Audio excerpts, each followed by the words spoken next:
You're listening to the Heavy Duty Parts Report. I'm your host, Jamie Irvine, and this is the podcast where you will get expert advice about the heavy duty parts that you buy and keep you informed about what's happening in the industry.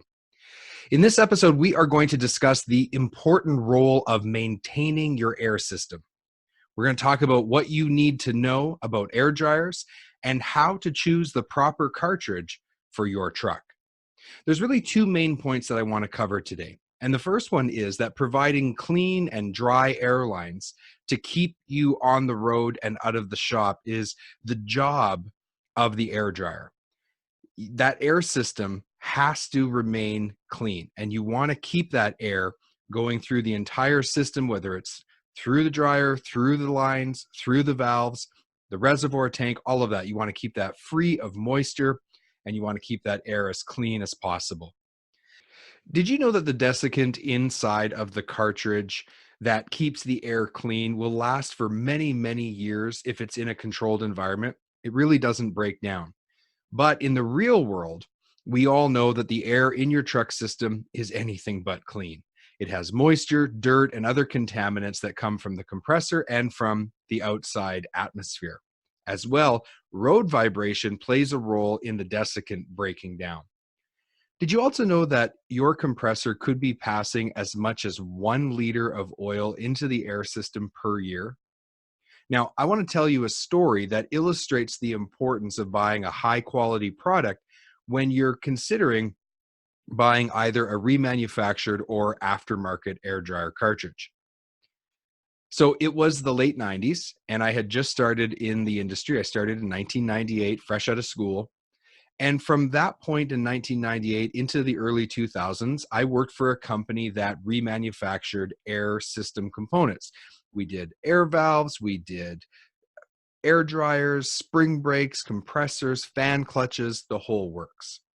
And for a long time, when we were remanufacturing 82, 4, and 9 air dryers, as well as the CR Turbo 2000, we were purchasing our desiccant from an OEM supplier. This ensured that the product that we were remanufacturing met OEM specifications, but it was expensive. And after some time, it was difficult for us to remain competitive in the marketplace. Now, our company had just been sold and a new owner had come in, and this new owner mandated that we try to recycle the used contaminated desiccant ourselves instead of sending it out, having it recycled by an OEM and then returned to us at a higher price. Now, what we did is we made a large drum and we connected it to a chain and an electric motor. The drum would be filled with oily, dirty, contaminated desiccant, and we would then put it into an oven, and we cooked the desiccant to try to remove all the oil and the contaminants. And that electric motor and chain, it turned the drum so that the desiccant would be completely cooked. It wouldn't just cook on the bottom and not on the top. Now, keep in mind, we didn't know what we were doing, and we were kind of doing a trial and error at this point. When we were done, visually, the desiccant didn't look quite right. Although it was cleaned from the oil and the contaminants, it had this yellow tinge to it. Now, at the time, I was the shop foreman, and I wasn't part of management, so I wasn't in a position to really make these kinds of decisions. I was just being told, you need to do this, and you need to get the people in the manufacturing division to build this, this oven, build this drum, and try to make it work. Now, I did hear management talk about sending the desiccant off to be tested, but I can't confirm that it actually was tested or what the results of those tests were. One thing I do know, though, is because I handled warranties as a shop foreman, we did start to get some warranty claims after we started recycling the desiccant ourselves. And basically what was happening is the desiccant was being crushed and turned into a powder, and that powder would contaminate the entire air system. Later on, we came to understand that the process that we were using was further reducing the life of the desiccant. So the desiccant had already been in the cartridge, it had been used and contaminated. Then we were putting it in this oven and cooking it, and we were actually shortening its life. And what was happening is when these remanufactured cartridges with this recycled desiccant was put into a truck, the combination of vibration and heat was causing the desiccant to basically break down and turn into powder. And that was causing all kinds of problems. As you can imagine, that powder was being spread throughout the system. It also wasn't removing the water and moisture as efficiently. And so you would get this mixture of this powder desiccant with moisture turning into like a sludge that just gummed everything up. Now, I tell you this story because I want you to really think about and understand that although the air dryer itself is a pretty simple piece of technology, it's part of a larger system, and it is extremely important to the efficiency and the effectiveness of your air system and keeping that truck that you're trying to make money with working every day. And I want you to think really carefully about what replacement parts you're buying. Who are you buying it from? What kind of quality standards do they have? What parts are they using? Who rebuilt it? Who manufactured it if it's an aftermarket replacement? What kind of desiccant are they using? Is it up to the OEM specs?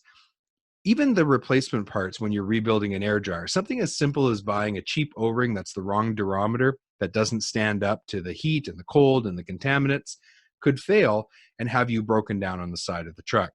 In the worst case scenario, the desiccant could be completely crushed and could contaminate your entire air system, and you can imagine the cost of trying to fix that.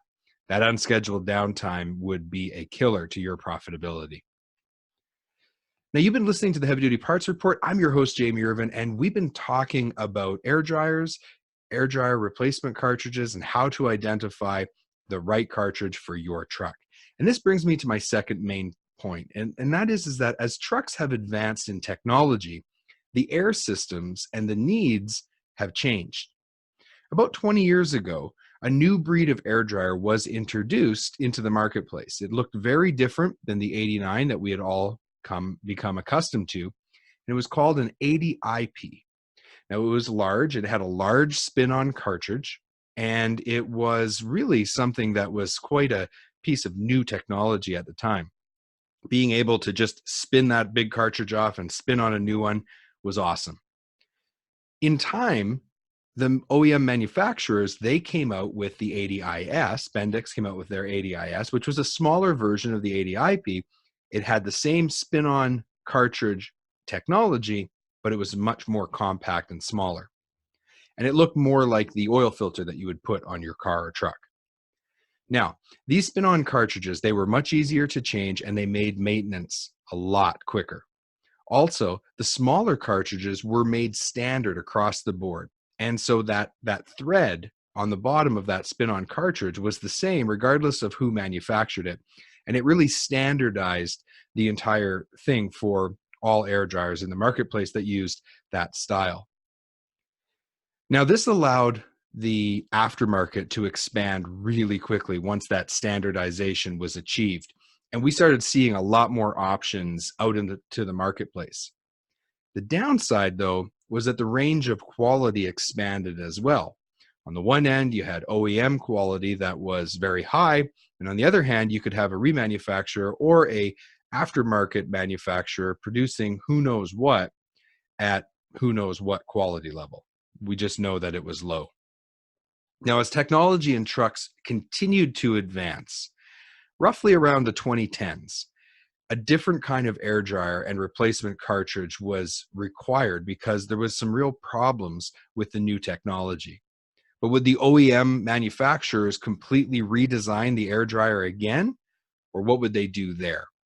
Well, what they did is they actually made what's called an oil coalescing cartridge that is the same size, roughly, and has the same threads as the standard spin-on. And so that standardization remained constant, even though this new technology was being introduced. Now, depending on how you look at it, you could be happy with that, or you could see the immediate problem. How do you know if you have a standard cartridge spin-on or a oil coalescing cartridge that spins on? Well, one thing that the manufacturers have done, is like Bendix, for example, puts a medallion on their oil coalescing, what they call a Pure Guard cartridge. The only problem is when the truck is painted, sometimes that medallion is covered up and it's hard to see, especially once the truck has been in service and it's also filled with mud and dirt and road debris.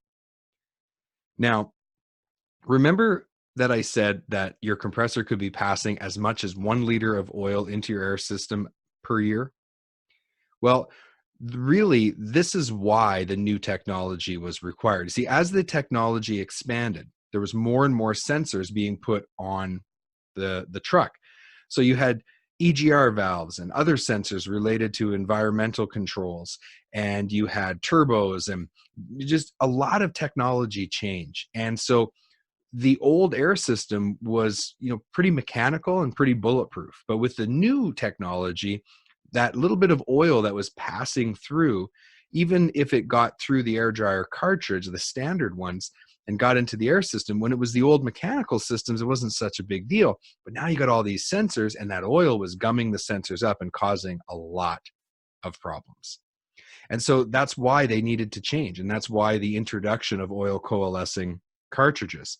So for you, when you're making a decision, you really got to know what you are needing to buy so that you're replacing it with something that will actually work and not cause you problems downstream. So roughly in the early 2010s is when this oil coalescing cartridge became more and more prevalent. And now in 2019, pretty much every truck has an oil coalescing air dryer and requires oil coalescing replacement cartridges. So if you have a truck between 2010 and 2018, you might need one, you might not. And so it's important that you check with your OEM specifications to see what your truck requires. Because if you do put a standard in place of an oil coalescing, that oil is going to get through and it's going to cause you a lot of problems. So here are 3 rules when choosing a replacement cartridge for your air dryer on your truck. Rule number 1, if you have a truck that is older than 2010, you should buy the highest quality replacement air cartridge, air dryer or cartridge that you can find. Bendix has a brand, it's called the GC brand, and it is specifically for older trucks that people that run older trucks that want high quality. The second rule is that if the truck was built with an oil coalescing dryer, you should only use an oil coalescing replacement cartridge. You will not save money by buying the cheaper standard cartridge, even though it'll screw right on and for a while it'll work. But you won't save money because the oil that standard cartridge will let through is going to contaminate sensors, and you're going to end up with a large repair bill and possibly unscheduled downtime that will far exceed the cost of an oil coalescing cartridge. The way those cartridges work, by the way, is they actually remove the oil before the air gets to the desiccant. And so they have a chamber that separates that, and that protects your air system and all those sensors. The third rule is that if you've been having failures, then you can, if you've got an older truck that's running a standard air dryer cartridge, you can upgrade to an oil coalescing cartridge without any trouble. That cartridge will spin right on. Like I said, it's standard. So it'll spin right on and it'll remove oil. And that's just going to help you because even if you have a standard air system with less technology, oil and contaminants have always been the enemy of the air system. And so using a higher quality, higher grade cartridge with better technology is only going to help you solve a lot of problems. Over the years, we've seen fleets having problems, upgrading, and those problems disappear. So the key takeaway from today's episode is that you need to understand, first of all, what your OEM recommends. And if you are buying a rebuild or aftermarket replacement part, just make sure that 1, it meets the OEM specifications, and 2, it's of high enough quality that it's going to help lower your cost per mile. You've been listening to the Heavy Duty Parts Report. I'm your host, Jamie Irvine, and I sell solutions that lower cost per mile and increase profits for fleets and repair shops, people that are repairing other people's vehicles. If you'd like to schedule a 15-minute call with me, and talk about your specific situation, you can go to heavydutypartsreport.com. And in the show notes of this episode, there is a link at the bottom where you can click on it and you can book a 15-minute call with me. Remember to focus on cost per mile over purchase price and keep those trucks and trailers rolling.